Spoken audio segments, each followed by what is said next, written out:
And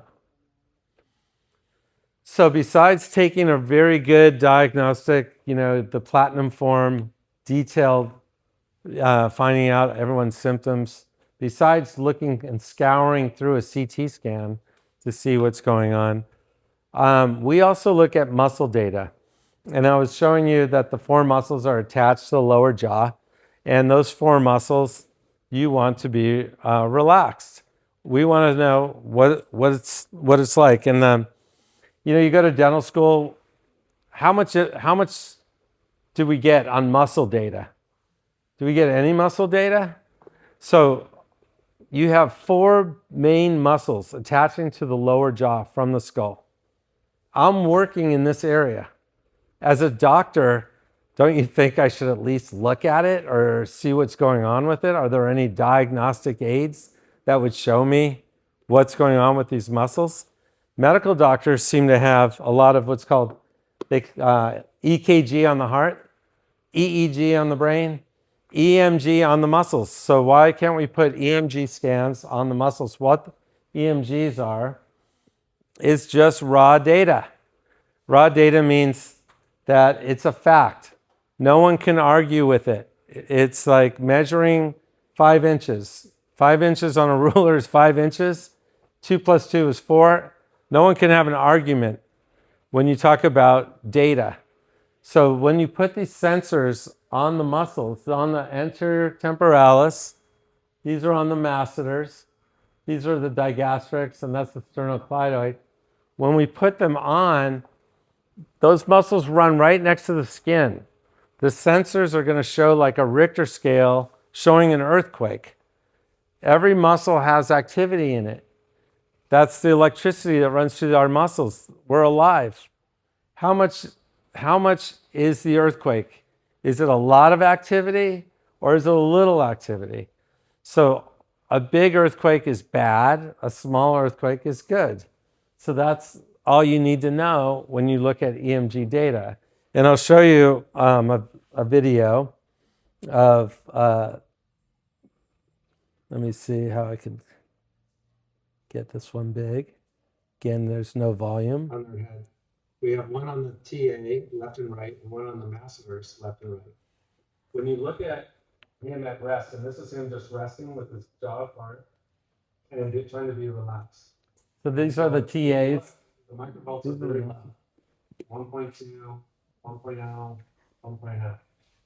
When we ask the patient to go into what we call light CO, light centric occlusion, and you can see that the masseters are at 3 volts and on the right and 2.2 on the left. Now, when you see the TAs firing like this and go crazy, that's a bite that is not healthy because these masseters are working hard to try and posture his head properly and they're overworking. This is a patient that could be getting a lot of headaches and TMJ pain. Just when they bring their teeth gently together, all these muscles fire. They shouldn't fire, they should be more calm. If we go to another patient, and I'll show you the difference. Open up another one. Yeah, let's see. When you look here, let's see. You can see here that when she's resting, her TA left and right is about 2 microvolts. And her masseters are about 0.9 and 1.3. When we ask her to gently bite onto her teeth, she raised that from 1.3 to 2.5, so she's biting a little bit. She's just barely bringing her teeth together. And the TAs almost stay the same. This is a much healthier patient, and this is much more what we're trying to see when we're looking at rest versus a light centric occlusion rest. And that's that. Does everyone understand that? Like what we were looking at there? Let's see. How do we get out of this? What you got? So the sensors are on the muscles. I'm looking at 2 muscle groups. The TAs, left and right, those are the red ones. The masseters are the green ones, left and right. Resting, patient's really calm. Have them go into light CO. That means just bring your teeth together. And 3 microvolts is nothing. You can bite to like, unless you ask someone to clench, I'm going to show you. They clench to like 200, 100 plus microvolts. So to have them just close at 3 microvolts, their teeth are just barely touching. If these TAs are not calm, you've got a pathologic bite. It's one of the signs that I'm using muscle data to diagnose that the bite is not in harmony with the muscles. That's what I'm getting at. I'm going to show you the clench test that we do. Let's see this one. Is what we call clench and cut and roll clench. So we have sensors on the temporalis anterior and the masseters, left and right side. When the patient is resting, you can see the muscles are much more calm, and then she bites as hard as she can onto her teeth. If I right click here, you can get the microvolts. And the microvolts are the TA right is 66, the TA left is 89. The masseter right is 32, and the masseter left is 69. When she bites with cotton rolls, So we put cotton rolls in her mouth and have her bite. see that all of a sudden the microvolts go up from 66 to 114, 89 to 185, 32 to 96 on the masseters, 69 to 168. So, And so the reason why this is so powerful is it's telling you that when she bites as hard as she can on her natural teeth, that there's a lot of interferences on her teeth, and her body's somewhat timid or scared to bite as hard as she can. So she resists a little bit because she doesn't want to feel pain. With the cotton rolls, it's soft. It's like jumping onto a mattress bed. You know you're not going to get hurt. And she can bite as hard as she wants without the feeling of there may be pain coming. So you could see that she probably has a lot of interferences and problems with her occlusion in the natural bite. And if we can get rid of that and get her a bite that feels comfortable, like she's jumping on a bunch of pillows and a mattress, she can increase her muscle strength and recruitment by a lot. yeah.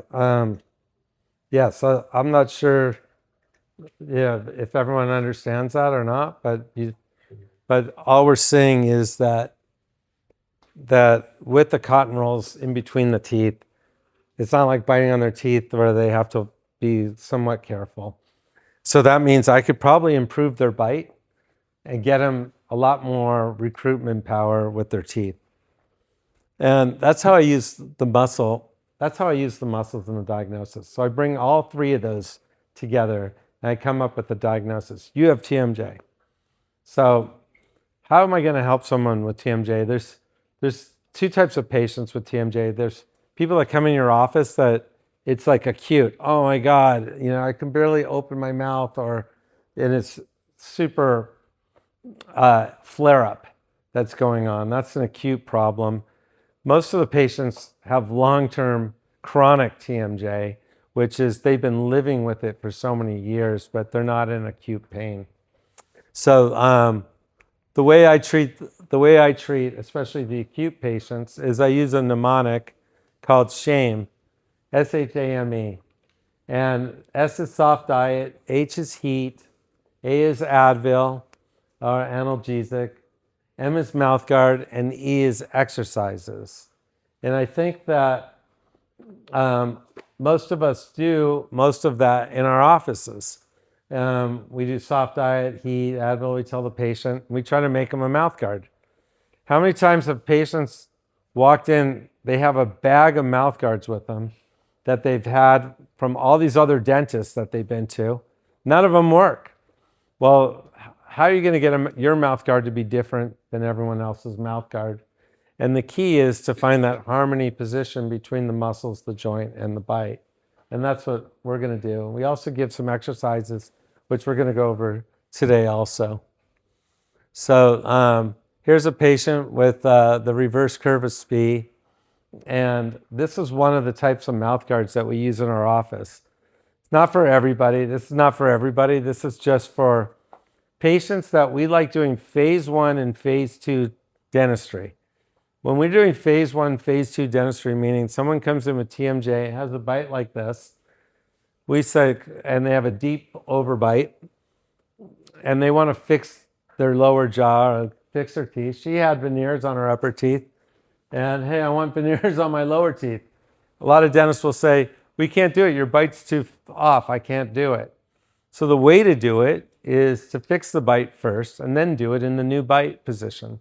So you can see all the wear facets in the front, the bicuspid drop off on this patient, the deep overbite, all the clinical signs that this patient has TMJ or a bite that's not in balance with the muscles. My orthotic is sitting on top of her teeth. It's a mouth guard that is semi-permanent. I ticky-tacked it onto the teeth.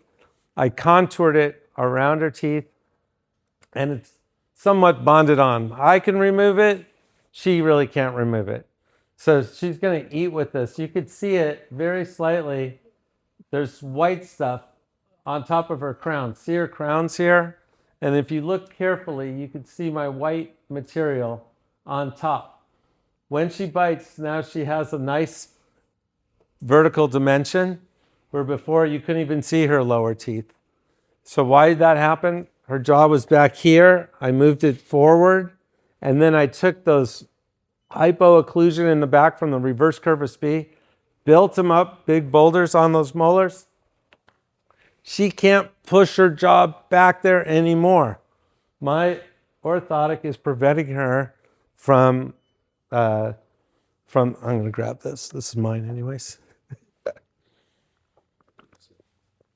It's preventing her from going back.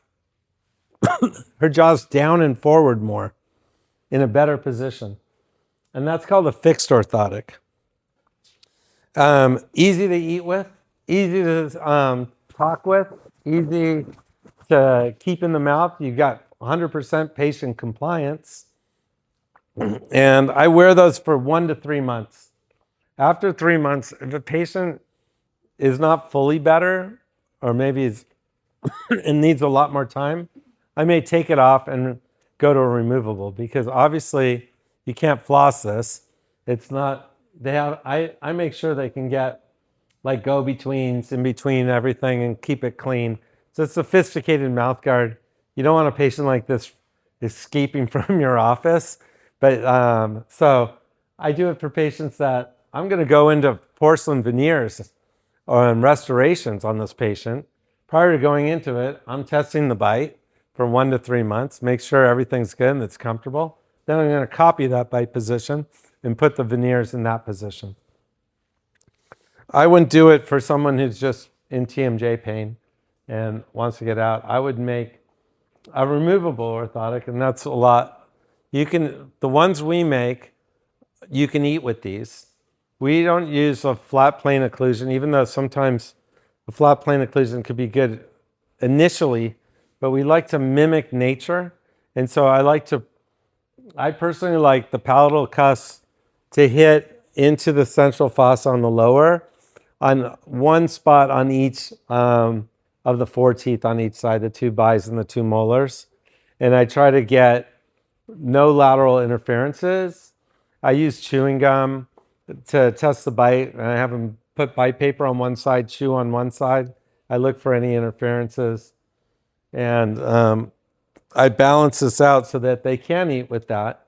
And I tell them to eat with it. Don't take it out. Leave it in, because that's where the bite should be. For exercises, one of the things we do is called a ball exercise. And I got everybody a ball. And I was going to show how to use that. And then, Annie, is there another ball I could demonstrate one? But I could show everyone how to use this exercise. What? No, you keep it. You're going to put it in your mouth. Do you have one, each one? What? I don't have one. Okay. How many do you have? All right. Well, I can show you guys how to do it when she comes back. But basically, you take this ball and you put it on the first molar, and you're going to push from the top of your head and the lower jaw forward like this, and the ball is going to act as a fulcrum. And I'm going to demonstrate it when they bring it out. But let's move on. And what we'll do is when we put these orthotics in, we usually put them in, and then we look at them the next day. it's always good if you're having someone wear an orthotic and they're going to wear it and eat with it, you got to see them the next day, because the first day that it goes in is sort of new for the patient, and you want them to have a few meals on it. And I can't tell you how many times a patient comes back and says, "This is rubbing," or "This is I bit my lip or my cheek," and all you have to do is round that corner out and solve the problem. If you don't see the patient like the next day, the problems get huge, and then the patient doesn't end up wearing it. So, or it gets in a lot of pain. So I always see them the very next day. We put the orthotic in, whether it's removable or fixed, then we see them the next day. Then they're usually doing really well and they're comfortable. And we ask them, like, do you feel like you can live in this? Do you feel like you can eat meals with this and stuff? And they say yes. And then we see them a week later and we test it again. And I'll show you what we do to test. But then we'll see them on a 3-week recall. And every time they show up, every time they walk in, we hand them this TMJ progress report. And it has all the symptoms on it. Clicking this, it's basically mild, moderate, severe. And typically what we end up seeing is, here's a patient that says, well, they put 2 next to it. This is 11.4, and she's all this moderate. And then here's 11.5, just wearing it one day, and the patient's already feeling better.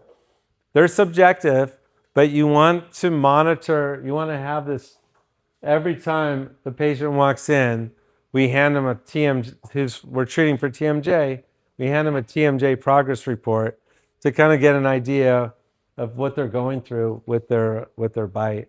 This is very important when treating patients with TMJ. What? And the bonded Mouthguard, what materials? I use like a Lexitemp or an Integrity. Do you know that stuff? So what we do is I'll do a wax up, and we're doing this is called part 1 of a 2-part lecture. There's the next lecture, I think, is on March 26th on Thursday again.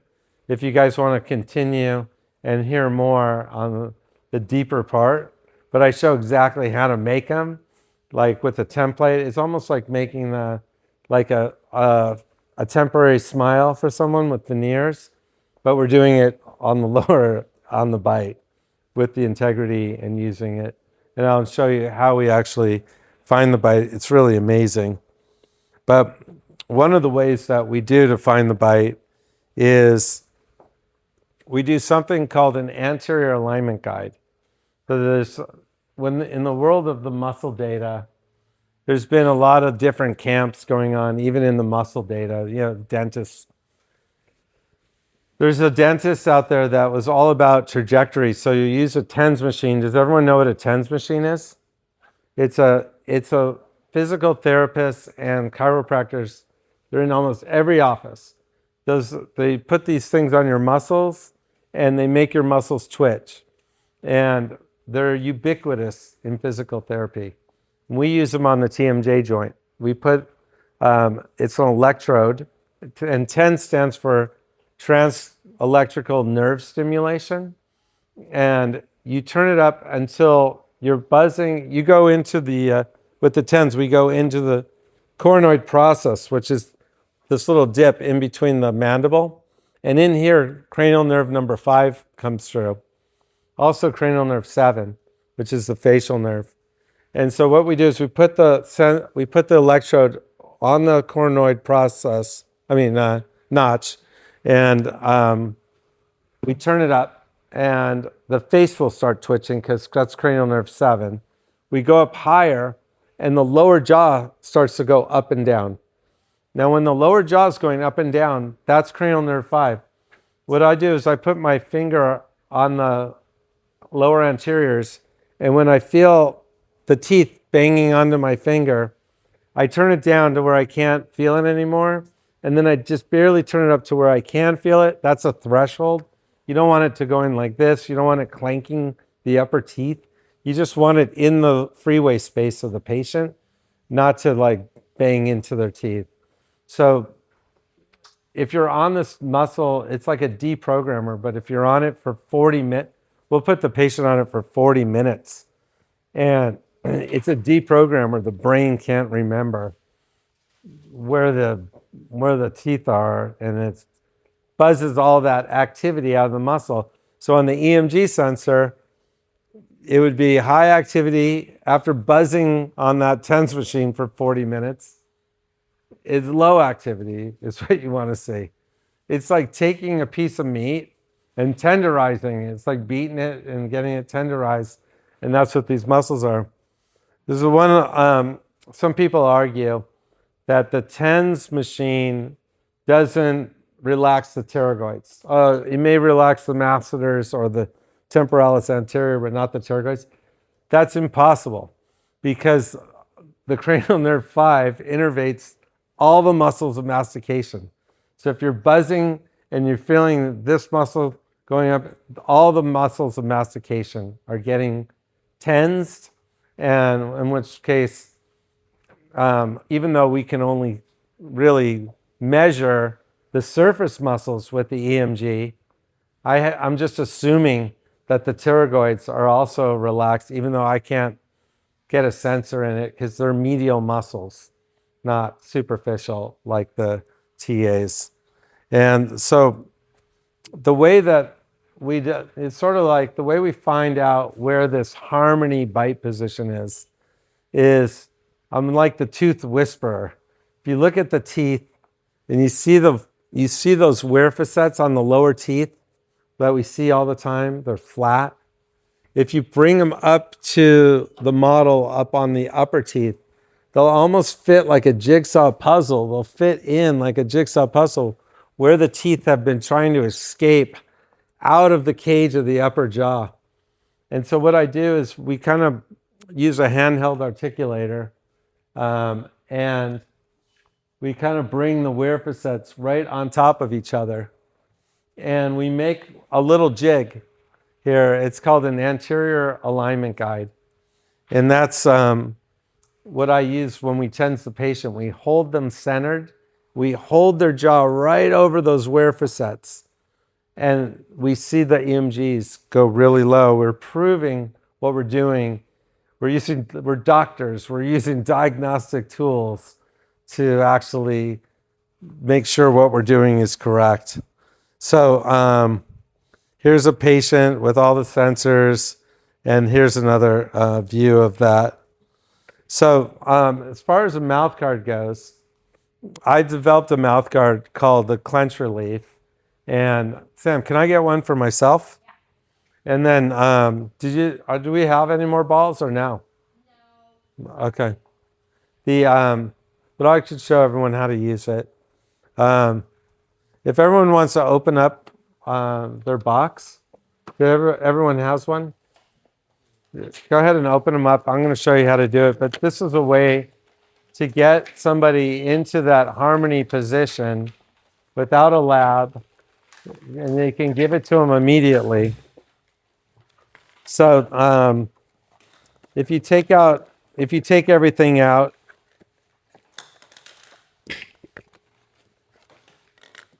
oh my God, what kind of gloves are these? I gotta talk to them. Usually they're blue. You gotta use the gloves. But does anyone know what kind of material this is? Is this nitrile? It is? What? Vinyl. This vinyl? Looks like. Okay. It's not nitrile? Okay. So hopefully it doesn't impede the set. But okay, so if you take out your mouth guard, there's an alignment guide.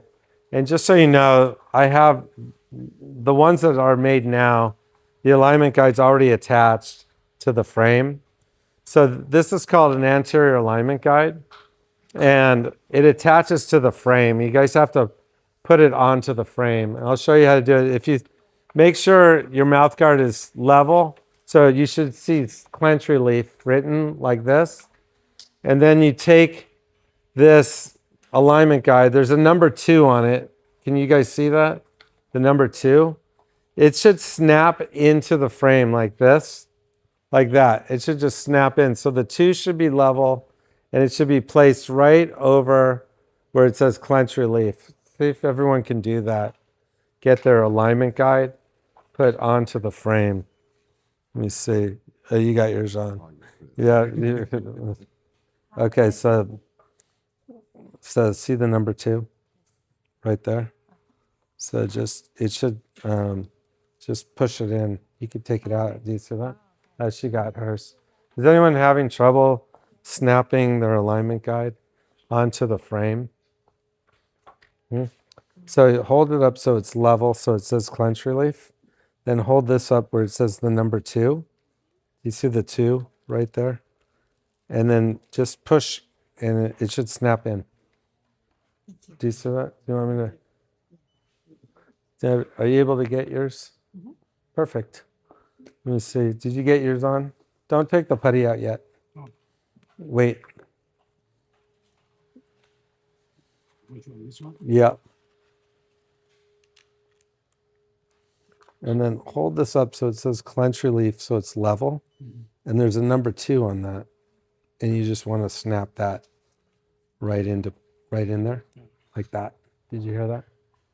Is anyone having trouble down here? What? Did you get yours on? I do it later. I don't know, put it in my mouth right now. Well, there's gloves. Go ahead and do it because I want to show you how to do it. Let me see. See the number 2? And then just push it in. That went over there. So Yeah, that's perfect. So you had it, just push it in. Do you feel that? You can take it out and out. Let me show you. I can do it. What? I can do it. Yeah. Did you get yours on? Yeah, that looks perfect. Yeah, it's right. Let me see. You got it? Yours got on? Yeah. Okay. So now that everyone has their alignment guides on, if we want to just practice one time, put it in your mouth. There's grooves on the top for your anterior, the incisal edges of your 2 front teeth, and there's grooves on the bottom of it for the incisal edge of your lower teeth. You want to bite into that groove. Perfect. It's going to bring your lower jaw out from its cage and bring it up so it's even. So now that we know how to put it in and everything is centered, that line should be in between the C and the R. And just so you know, I just said these alignment guides will be put on the frame in the future, so you don't have to put them on, but they do have to come off after they set up, so it's good. So everyone should take out a yellow and a white, 1 yellow, 1 white. You have 2 sets in case you want to make another one later. You could always make another one. And what we're going to do is, let me do one first. You guys watch me, and then watch what I'm going to do, and then you guys can do it. You take a 1 yellow and 1 white. It's a base and a catalyst. We're going to mix it together. And you're going to mix it until all the white and all the yellow is in. We're dentists. We all know how to work with PVS putty, right? Right?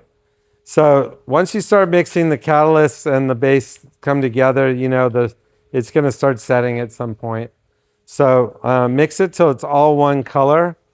What we're going to do is let me get it all into one color. I think I'm getting close. Once I have it's all one color, I'm going to roll it up like a little hot dog.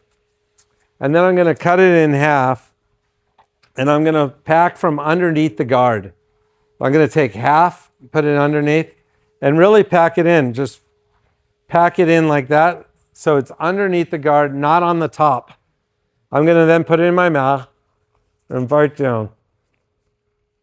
When I'm biting, I want to relax. I don't want to be like this. I want to relax my lips. I don't want my lips like this. I want to relax. Swallow a couple times. Relax. Like go up against the wall. Go up against the wall. Have good posture while it's setting. Relax a couple times and just let it set. It's going to set in about a minute or two. And once it sets, I'm going to take it out and I'm going to remove the alignment guide. So everyone can start, they can start mixing. Remember to pack from underneath the guard, not on top, not half and half, underneath the guard, and then bite into it and hold. Okay? Upper and lower braces, so I don't Yeah, no, it's going to be fine. Will it be okay? And these work with braces. The putty is really forgiving, and it's not going to, no, it's not going to rip your brackets off. No, you're going to see it's perfect. And oh, by the way, this can be used. This can be used over Invisalign. It's not going to interrupt the movement of the teeth. I don't know, some patients come in and they're having muscle pain, and you can give them one of these over the Invisalign, and it will help. Leave it in for 2 minutes. I think mine's fully cured, but I just want to make sure